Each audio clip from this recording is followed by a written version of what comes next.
Halo, apa kabar semuanya? Nah, sebelum mulai pelajaran kali ini, mari kita berdoa menurut agama dan kepercayaan masing-masing. Berdoa dimulai. Berdoa selesai, sebelum mulai pelajaran, saya absen dulu ya. Oke, bagus, semuanya hadir.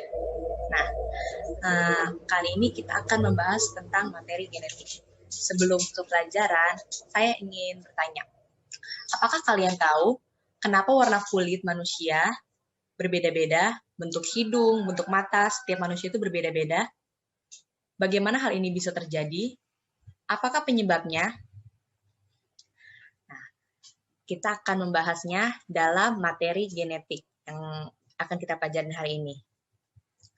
Nah, apa sih itu kromosom, gen, dan juga DNA? Kalian tahu kan di setiap tubuh manusia itu ada sel. Sel itu memiliki inti sel. Dalam inti sel itu terdapat kromosom. Kromosom adalah benang-benang kromatid yang memendek dan berpilin. Nah, benang-benang kromatid ini terdapat pilinan yaitu DNA dan juga protein histon yang membentuk collage. Collage itu pilinan ya. Nah, DNA ini adalah rantai ganda, untai ganda atau double helix. Jadi, kaitannya adalah DNA yang bergabung atau berpilin dengan protein histon akan membentuk benang-benang kromatid. Dan benang-benang kromatid yang memendek inilah yang akan disebut dengan kromosom. Lalu apa itu gen? Gen adalah bagian dari susunan dari basa DNA yang mengandung informasi genetik. Lalu kita lanjut ke kromosom. Nah, ini dia adalah gambar kromosom ya. Ini adalah lengan kromosom. Sedangkan ini adalah sentromernya. Ukuran kromosom panjangnya itu adalah 12 sampai 50 mikrometer. Mikrometer berarti itu ukuran kromosom itu adalah 12 sampai 50 mikron. 12 sampai 50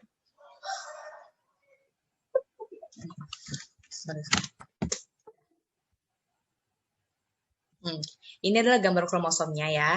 Nah, ini tuh disebut lengan kromosom.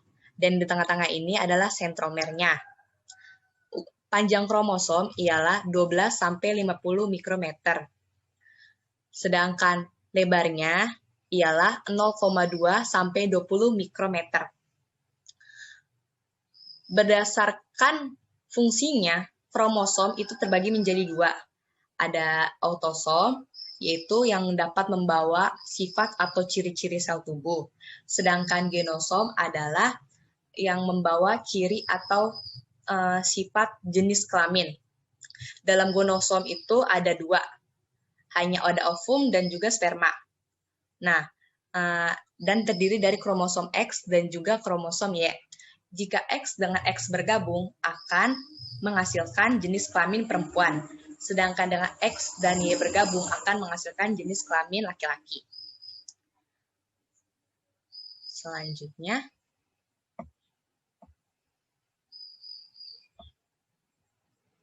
nah, kromosom berdasarkan letak sentromer. Nah, tadi kan sentromer itu kan yang di tengah-tengah ini ya. Nih, berdasarkan sentromer ini, kromosom dapat terdiri menjadi satu ataupun dua. Nah, ini adalah berdasarkan letak sentromernya. Nah, ini adalah sentromer. Perhatikan gambar ini.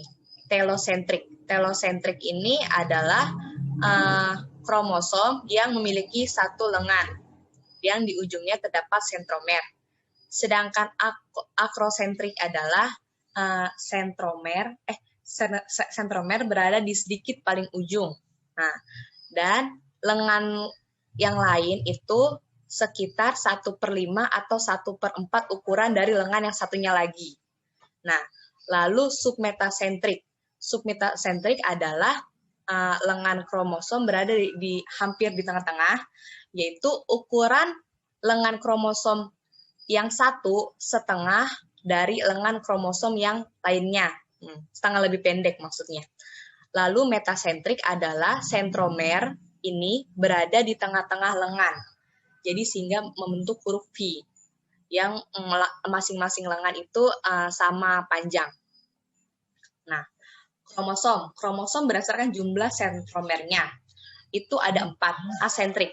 Asentrik itu kromosom yang tidak memiliki sentromer. Sedangkan monosentrik, mono itu artinya satu ya. Jadi kromosom yang memiliki satu sentromer. Disentrik adalah kromosom yang memiliki 2 sentromer. Sedangkan polisentrik adalah kromosom yang memiliki banyak sentromer. Nah, ini adalah kromosom yang berdasarkan bentuknya. Bentuk kromosom itu beragam-ragam ya. Ada yang bentuk bulat, cerutu, koma, batang, huruf V, bahkan huruf L. Nah, ini kita masuk ke jumlah kromosom. Ini kita lihat ya, ada peta kromosom pada sel tubuh kita, pria dan wanita. Di sel somatik atau otosom, atau sel tubuh, itu ada 46 buah atau 23 pasang. Biasa disebut dengan diploid atau 2N.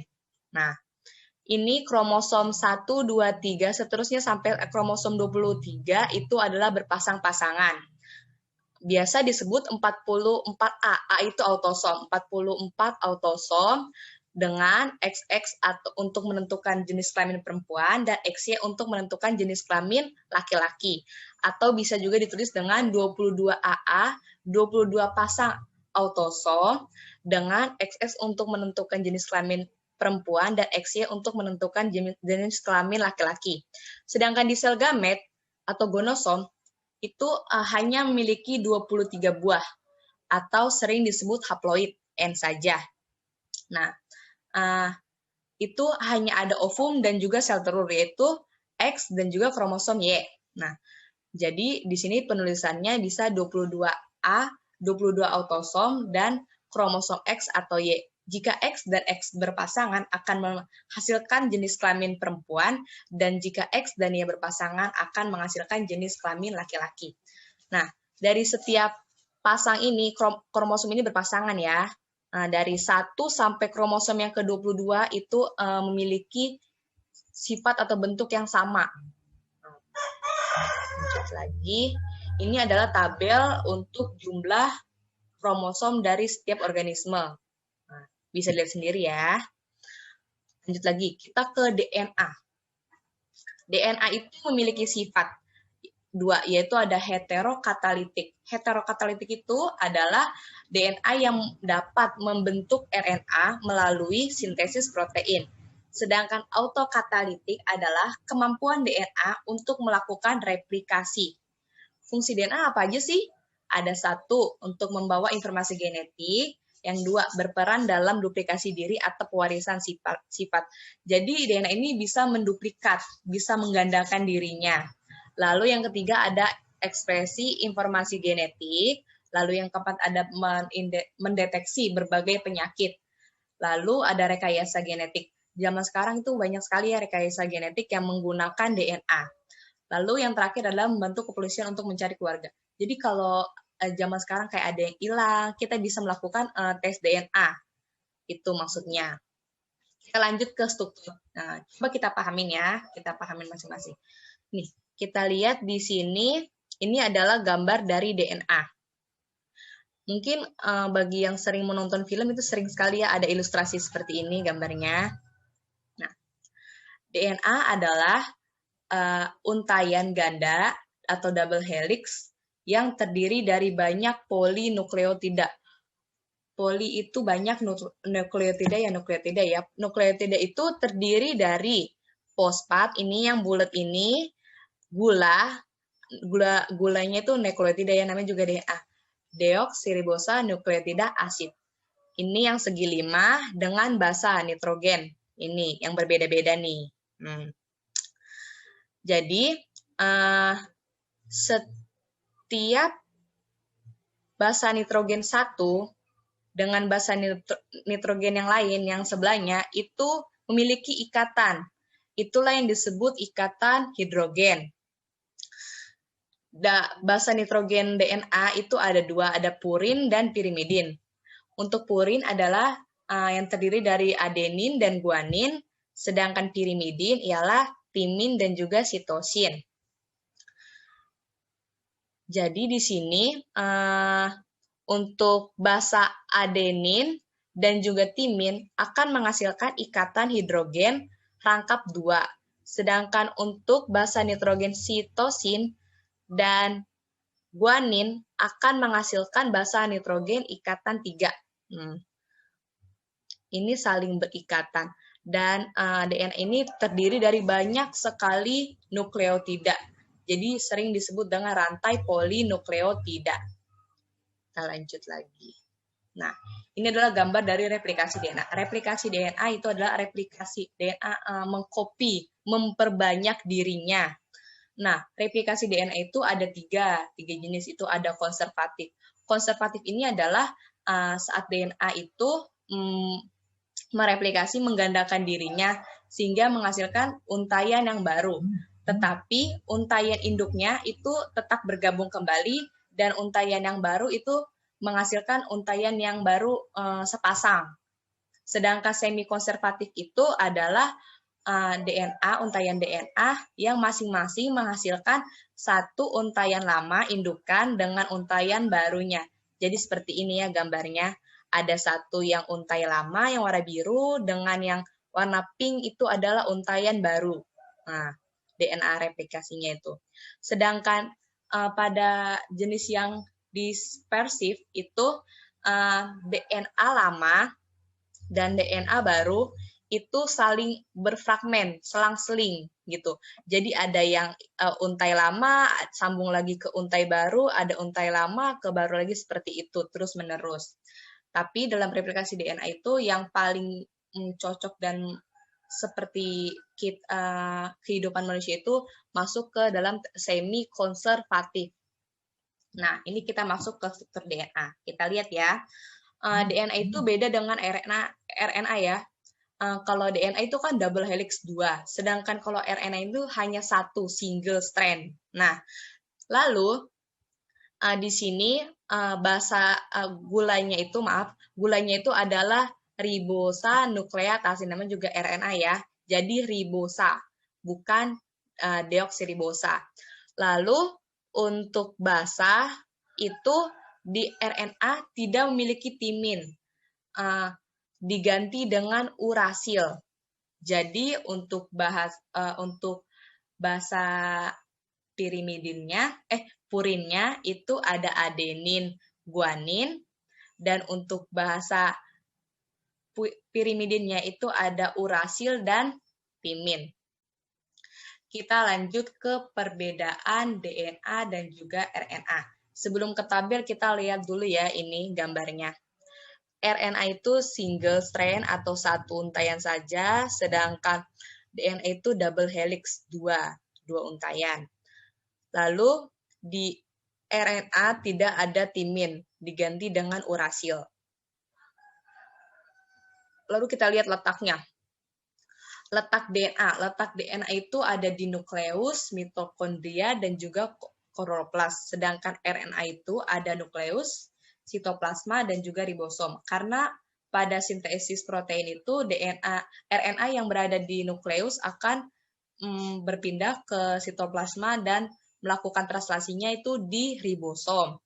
Lalu strukturnya, kalau DNA itu adalah double helix ya, 2, rantainya panjang sekali. Sedangkan kalau RNA itu single, cuma satu aja untainya, dan dia itu rantainya pendek, karena dia itu hanya mengcopy beberapa gen dari DNA itu sendiri. Lalu ke komponen. Kalau gula dalam DNA itu adalah deoksiribosa, sedangkan gula dalam RNA itu adalah ribosa. Lanjut lagi ke basa nitrogen pada DNA itu adalah adenin, guanin, sitosin, timin, sedangkan pada RNA itu adalah adenin, guanin, urasil, sitosin. Lalu untuk fungsinya, DNA itu membawa informasi genetik ya, sedangkan RNA itu hanya untuk sintesis protein saja. Lalu kadarnya kalau DNA itu tetap, karena dari awal kita terlahir itu memang segitu aja untuk membawa genetik dari informasi orang tua kita sebelumnya. Sedangkan RNA itu berubah-ubah sesuai dengan sintesis proteinnya. Jadi setelah kita belajar ini, kita bisa menarik kesimpulan kalau gen itu adalah unit terkecil materi genetik, sedangkan DNA adalah asam nukleat yang tersusun dari komponen fosfat, gula, deoksiribosa, dan basa nitrogen. Kromosom memiliki peranan penting dalam pewarisan sifat karena mengandung DNA. Jadi, untuk setiap individu, kenapa warna kulit, hidung, mata itu berbeda-beda, itu karena urutan basa nitrogennya itu berbeda-beda. Tidak ada yang sama. Itulah hal itulah yang membuat setiap individu itu terlihat berbeda-beda. Oke, terima kasih untuk pembelajaran kali ini. Semoga dapat dipahami. Untuk kurang lebihnya, mohon maaf. Terima kasih. Sampai ketemu nanti.